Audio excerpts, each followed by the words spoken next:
Assalamualaikum warahmatullahi wabarakatuh.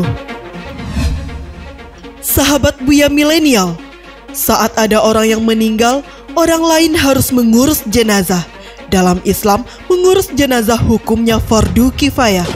Kewajiban terhadap orang yang meninggal dari memandikan, mengafani, menyalatkan, dan menguburkan.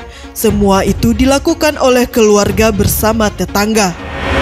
Namun, tahukah sahabat, ada manusia istimewa yang saat meninggal dikafani dan dikuburkan oleh malaikat, makhluk yang sangat mulia.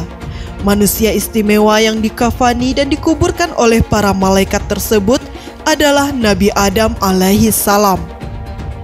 Beliau diciptakan oleh Allah sebagai manusia pertama, lalu bersama sang istri Hawa hidup di bumi dengan batas usia yang sudah ditetapkan. Nabi Adam dianugerahi karunia bisa merasakan detik-detik akhir masa hidupnya, sehingga ketika ajal itu hendak datang, Nabi Adam tampak seperti telah mempersiapkan semuanya. Kisah ini bisa kita jumpai salah satunya dari uraian Syekh Umar Sulaiman Abdullah Al-Ashqar dalam kitab Sahihul Qisas An-Nabawi yang mendasarkan cerita pada hadis yang diriwayatkan oleh Abdullah bin Imam Ahmad dalam Zawaidul Musnad. Ibnu Katsir menyebutkan sanad hadis ini sahih kepada Ubay bin Ka'ab. Al-Haisami juga mengatakan bahwa hadis ini diriwayatkan oleh Abdullah bin Ahmad. Rawi-rawinya tergolong rawi sahih. Berikut ulasan manusia istimewa yang dikafani malaikat saat ajal menjemput. Sebelum lanjut, jangan lupa like, subscribe, dan share. Apa yang kamu tahu, yang lain juga harus tahu.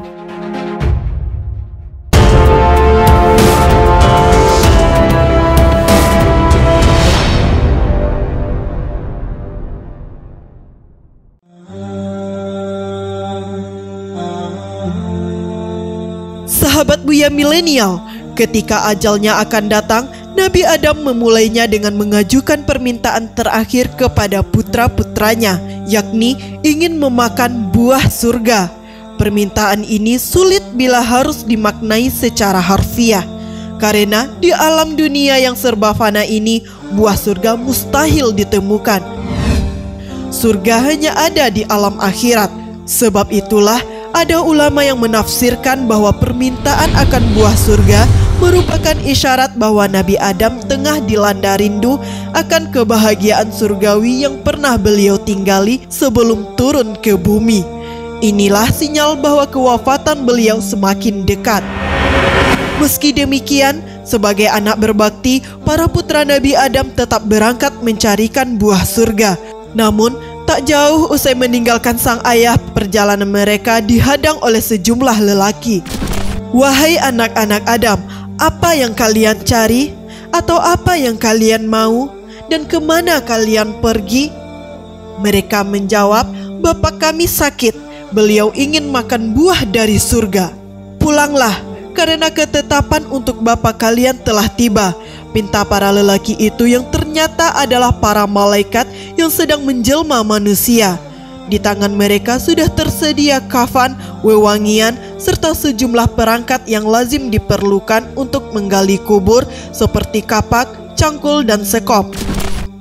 Saat para malaikat itu datang, Hawa melihat dan mengenali mereka, maka ia pun berlindung kepada Nabi Adam. Menjauhlah dariku, aku pernah melakukan kesalahan karenamu. Biarkan aku dengan malaikat Tuhanku tabaraka wa ta'ala, kata Nabi Adam kepada Hawa. Para malaikatlah yang mencabut nyawa Nabi Adam, lantas memandikannya, mengkafaninya, memberinya wewangian, menyiapkan liang lahat, juga mensolatinya. Selanjutnya mereka turun ke kuburnya, memasukkan jenazah Adam ke dalam, lalu mereka meletakkan bata di atasnya. Usai naik ke atas kubur, mereka pun menimbunnya dengan batu. Mereka berseru, wahai anak cucu Adam, ini adalah sunnah kalian.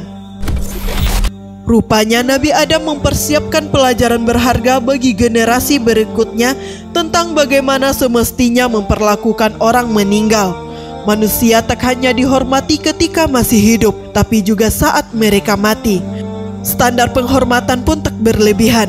Tak ada profesi pembakaran mayat, mutilasi tubuh, menempeli jenazah dengan perhiasan atau semacamnya. Bukan hanya itu, malaikat-malaikat Allah Subhanahu wa Ta'ala juga mengingatkan bahwa semua manusia akan berakhir sama dengan Nabi Adam alaihi salam. Mereka juga berdoa agar Allah Subhanahu wa Ta'ala mencurahkan kasih sayangnya kepada Nabi Adam alaihi salam sehingga ditempatkan dalam surga. Manusia itu pada dasarnya mulia, namun kehidupan duniawinya pasti berujung fana. Dari tanah kembali ke tanah. Allah Subhanahu wa Ta'ala berfirman, "Dan Allah menumbuhkan kamu dari tanah, tumbuh berangsur-angsur. Kemudian Dia akan mengembalikan kamu ke dalamnya tanah dan mengeluarkan kamu pada hari kiamat dengan pasti." Quran Surat Nuh ayat 17-18. Wallahu a'lam bishawab. Wassalamualaikum warahmatullahi wabarakatuh.